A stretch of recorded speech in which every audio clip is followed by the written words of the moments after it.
Fala pessoal, eu sou Mauro, economista do Porquê, e começa agora mais um episódio do Economia Está em Tudo.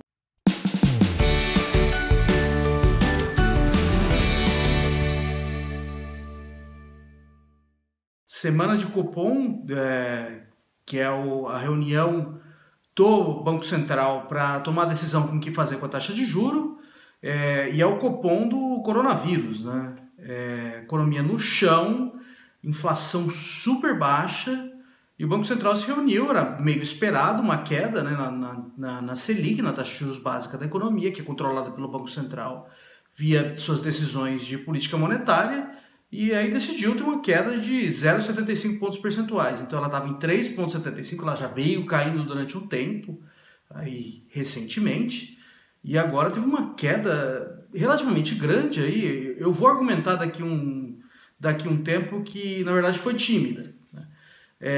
Mas comparando com o passado recente, foi uma queda relativamente grande. Estava meio que no cenário aí do pessoal do mercado, no radar, né, do pessoal do mercado, uma queda desse tamanho, mas não era o que a maioria esperava. A maioria esperava uma queda de 0,5%, então veio uma coisa um pouco acima da expectativa média aí de mercado. Então, por que faz sentido derrubar a taxa de juros agora? Basicamente, a função principal do Banco Central é controlar a taxa de inflação. E a inflação está muito baixa, então o Banco Central tem uma meta de inflação, e a meta de inflação para o fim deste ano é de 4%, e não só a inflação está baixa, como a expectativa de inflação está baixa.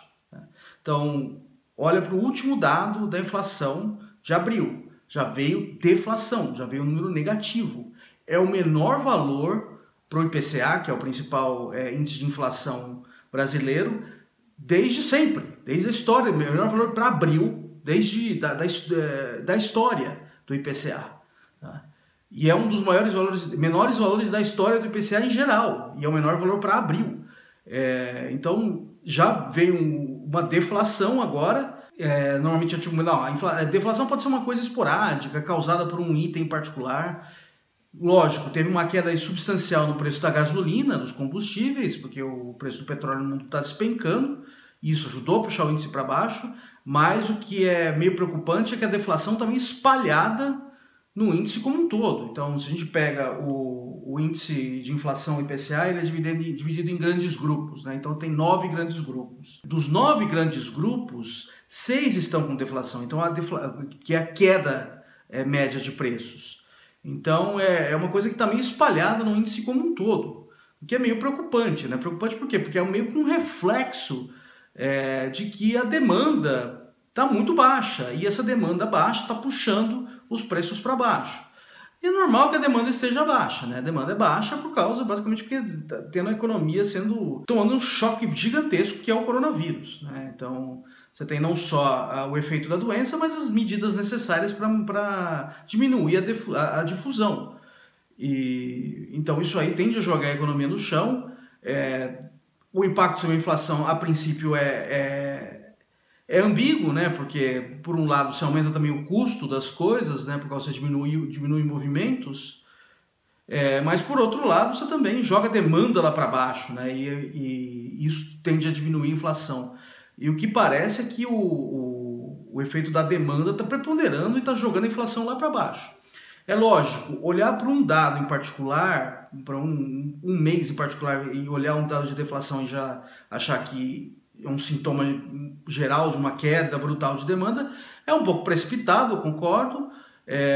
Então a gente tem que meio que esperar um pouco, mas já é um sinal amarelo aí sendo levantado, principalmente por causa que essa queda de preços está meio que disseminada pelo índice, né?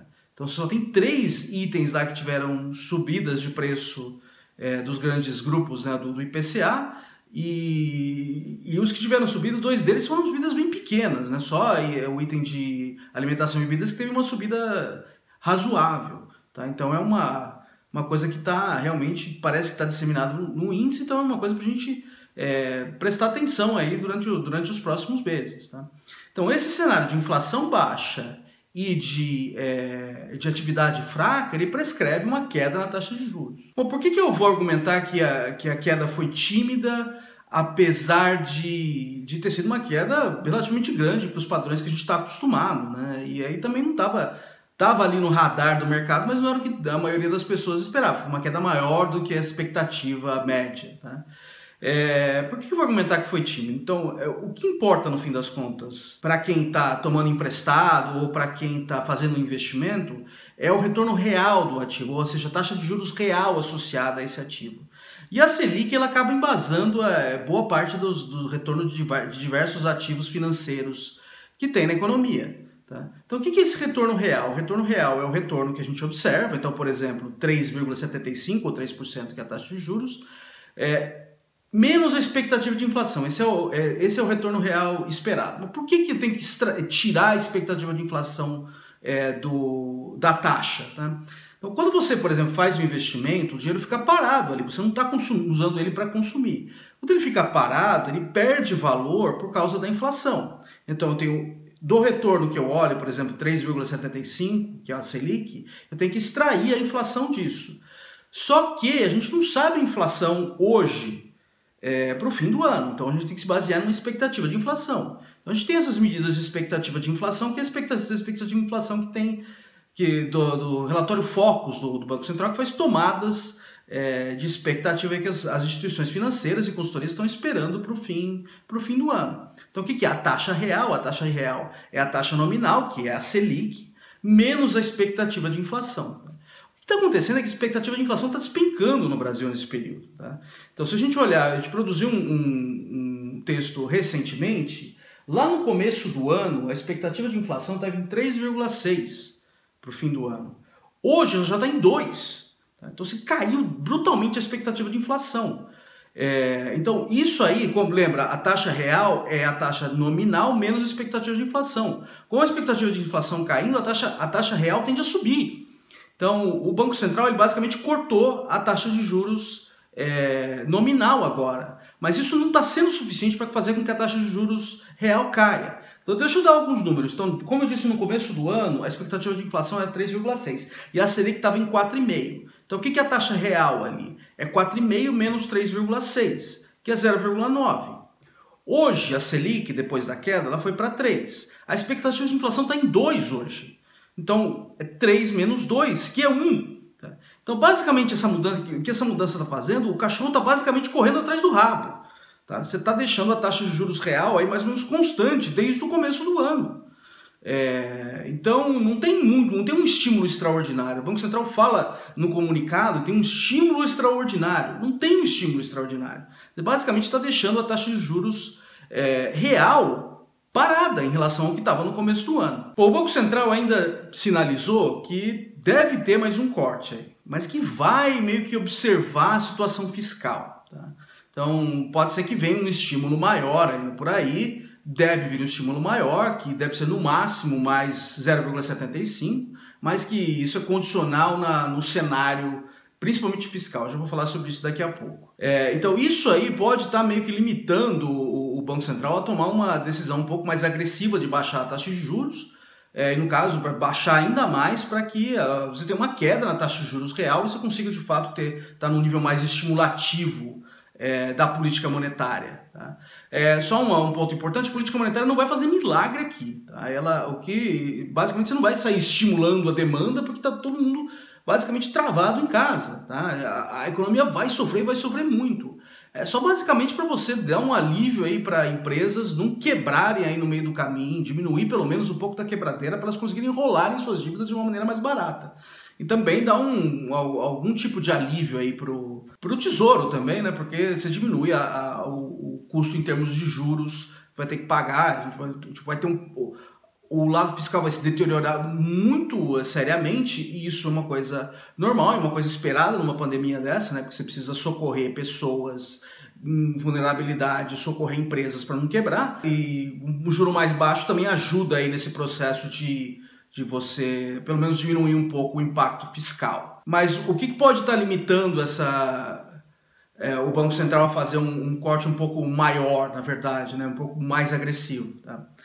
Eu acho que tem duas coisas. Primeiro, tem um cenário fiscal que está se deteriorando, tá? Então a taxa de juros de longo prazo ela deve estar subindo por causa disso. Então isso também dificulta o Banco Central fazer cortes mais agressivos. Outro ponto é o seguinte, a gente nunca antes teve um nível de taxa de juros mais baixo. A gente não sabe direito como as coisas funcionam ali, então talvez faça sentido um pouco mais devagar.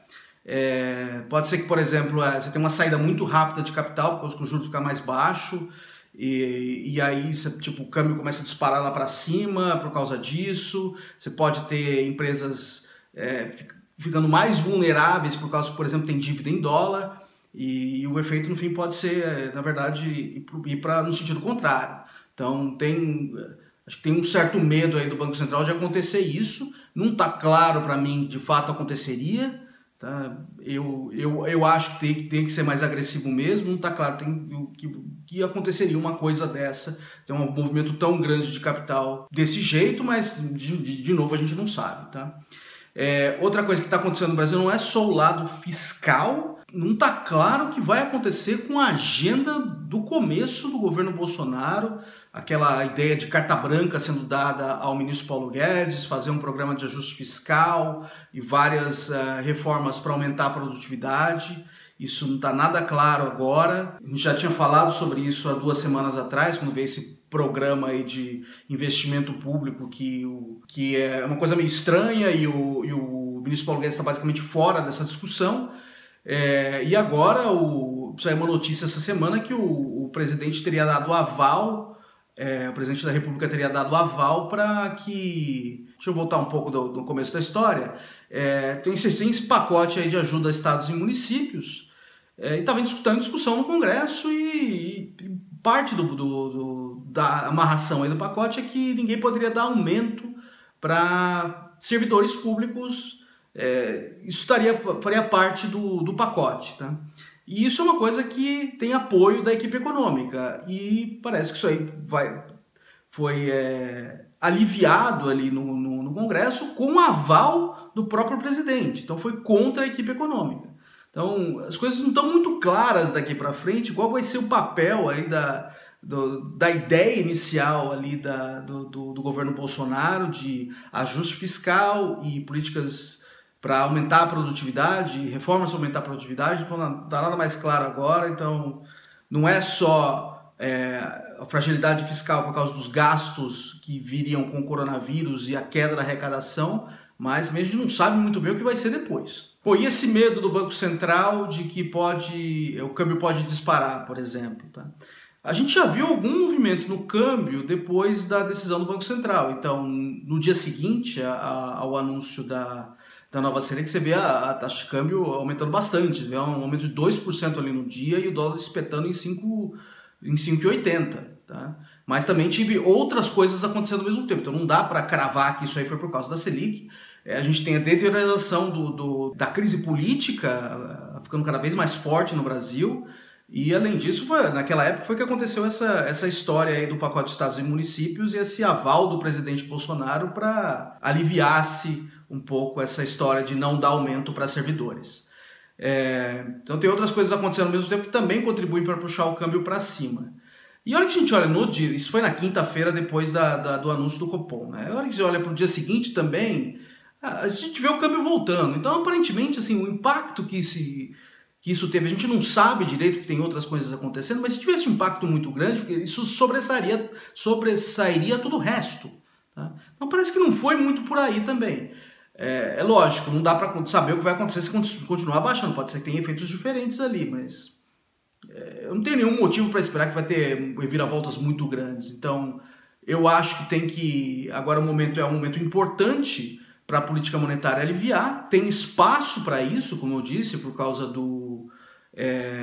da inflação baixa, atividade muito fraca, e é importante agora também para que não que tenha ambições muito grandes em baixar ainda mais o juro, porque o efeito da pandemia é gigantesco, mas pelo menos ele dá um alívio para essa situação de curto prazo, para pelo menos empresas conseguirem rolar suas dívidas e quebrarem no meio do caminho, e também para o governo para dar um alívio também na questão fiscal, que agora ela tende a se deteriorar muito rapidamente por causa do aumento dos gastos que são necessários para combater a pandemia e seus efeitos, e também a queda da arrecadação que vem da economia ficando mais fraca.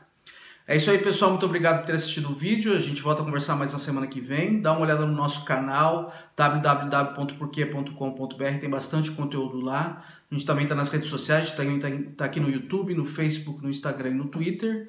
E é isso aí, até semana que vem. Um abraço!